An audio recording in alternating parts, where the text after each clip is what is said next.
Muitos pensadores do século XIX passaram a questionar as metodologias e tradições do racionalismo, porque começaram a achar que aquela não seria a melhor forma de compreensão do homem e da realidade. Então, alguns filósofos vão criar novas ideias como alternativa. O idealismo alemão pós-kantiano vai ser o ponto de partida da ruptura com o racionalismo. Os filósofos desse movimento vão colocar a consciência, ou o conteúdo dela, como principal instrumento para compreender a realidade. Os dois principais representantes desse idealismo são Johann Fichte e Friedrich Schelling, e são eles que passarão a questionar alguns pontos da obra de Kant, como, por exemplo, a forma com que ele era extremamente crítico e a sua separação entre sujeito e objeto. Ou seja, ele dizia que o objeto só poderia ser conhecido como um fenômeno que pudesse aparecer para o sujeito. Fora disso, como uma coisa em si, o objeto ele estaria fora de alcance da razão. Então, primeiramente, o Fichte vai rejeitar essa visão, criando a doutrina da ciência que unifica o mundo sensível do inteligível e, consequentemente, o objeto da coisa em si. O objetivo do Fichte é atingir o saber absoluto. Para isso, ele vai fazer uso da intuição intelectual. Mas o que seria essa intuição intelectual? Essa intuição seria como a primeira percepção que nós temos do objeto e captamos a sua essência, sem precisar provar. Agora falando de Schelling, ele foi extremamente influenciado pelo romantismo, valorizava muito a natureza e a estética. Para ele, a arte era a forma de unificar a natureza com o espírito, a fim de se chegar ao absoluto, que era o objetivo de ambos esses filósofos.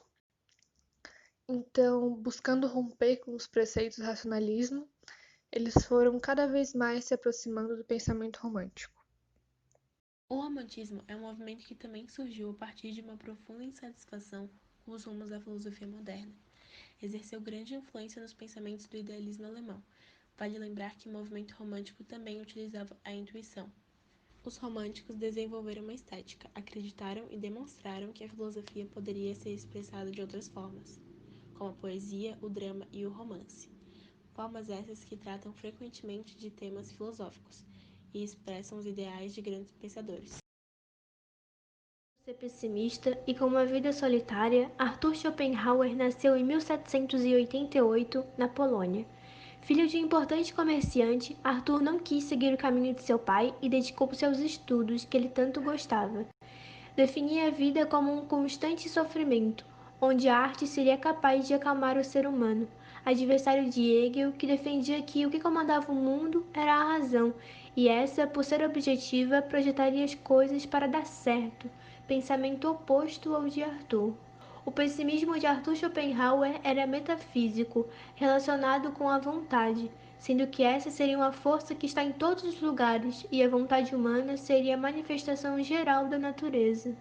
É como se o mundo estivesse sendo impulsionado por uma força cujo retrato é a vontade humana. A vontade, para ele, não tinha um único objetivo, ao contrário da razão, a vontade muda. Logo, em um mundo onde somos movidos pelo caráter da vontade, ficamos perdidos sem rumo. A vontade é então caótica, consequentemente, o nosso cotidiano também é caótico. Por isso, coisas ruins acontecem em nosso redor, sendo essa uma avaliação pessimista de Schopenhauer. Os acontecimentos ruins do mundo não podem ser compensados por coisas boas que acontecem. Arthur dizia que, em uma realidade baseada em coisas ruins, não tem como ser otimista. Nesse contexto, Schopenhauer não tinha uma visão compensadora. Foi influenciado por Kant em seu pensamento transcendental e também pelas ideias orientais. Na área oriental, que falava que você tem que se retirar do mundo e não deve aproveitá-lo, Schopenhauer se aproxima quando falava que não devemos nos envolver com o universo, pois participar dele seria participar do mal. A saída, então, seria a contemplação da arte, mais especificamente da música. Quando contemplamos a arte, deixamos de lado os nossos interesses, sendo isso algo relacionado com a estética kantiana arte pela arte. Porém, nem todos têm uma educação que permite contemplar a arte, sendo essa uma limitação de cada um, condicionada a cada indivíduo. Ele trabalhava a subjetividade, que dizia que a nossa percepção é a representação do mundo para nós mesmos, ou seja, o que é verdade para nós pode não ser verdade para o outro. Isso é bastante presente em nossa realidade atual, onde algumas pessoas não aceitam nem mesmo respeitam quando o outro tem uma opinião diferente da sua. A vontade seria cega e irracional, também não pode ser objeto de conhecimento. Arthur defendia que, para alcançarmos a nossa subjetividade, devemos refletir o autoconhecimento.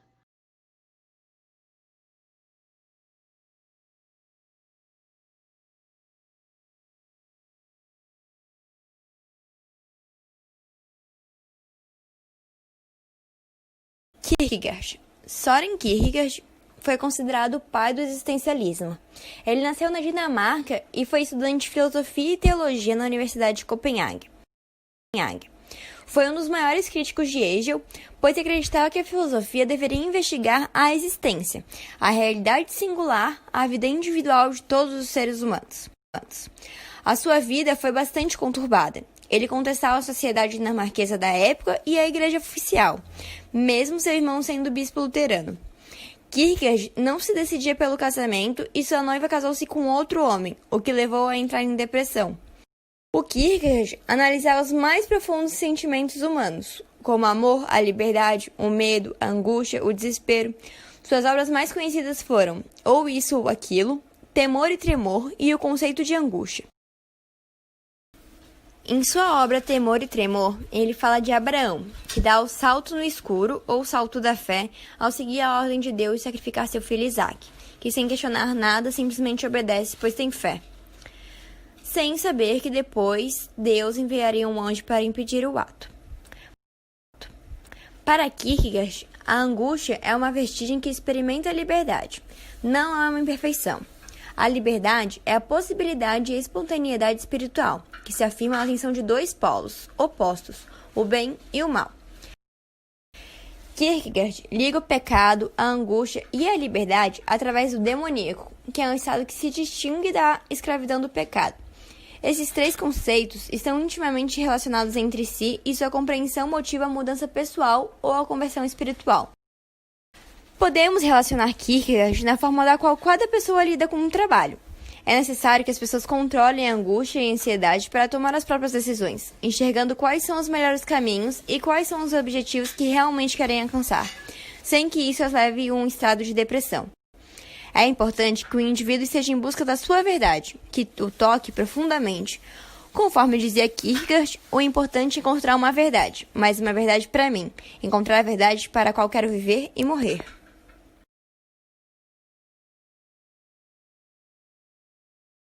Friedrich Nietzsche nasceu na Prússia e foi estudante de filosofia, que é o estudo da linguagem em fontes históricas e escritas. Posteriormente, ele foi professor na Basileia, onde ele conheceu o filósofo Schopenhauer e passou a se interessar pela filosofia, ateísmo, pela valorização da experiência estética e pelo significado que era atribuído à arte e à música. Entretanto, com o passar do tempo, Nietzsche se afastou das obras de Schopenhauer e o considerou como pessimista. Tem uma frase bastante marcante de Nietzsche que demonstra muito a sua inquietude com o mundo e principalmente o conformismo que ele tinha com a ideia de vida que foi apresentada da filosofia clássica.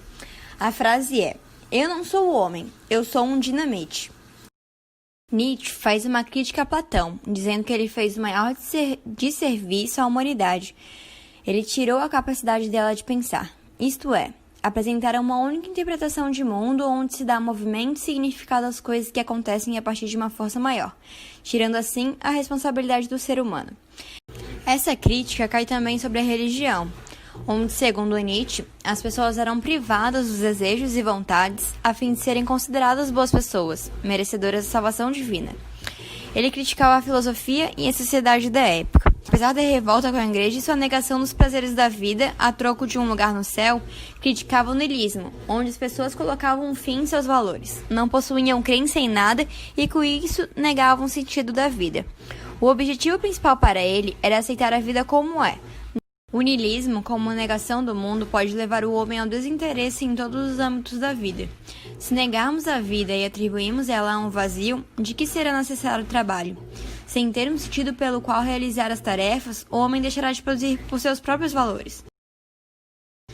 Dessa forma, a vida atualmente muitas vezes baseia-se em nascer, crescer, trabalhar, adquirir e morrer, mas em um sentido maior para tal. Para Nietzsche, somos covardes em nossa própria limitação de pensamento e vida. Nós podemos ver que Nietzsche ele assimila o trabalho como um veneno onde transforma o ser humano em apenas uma quantidade de massa, onde o ser humano vive em busca de novos conhecimentos e razões e foge de si mesmo, não tendo proximidade com a natureza, com a arte e com os seus sentimentos. O homem vive a trabalhar, onde o indivíduo vive esperando por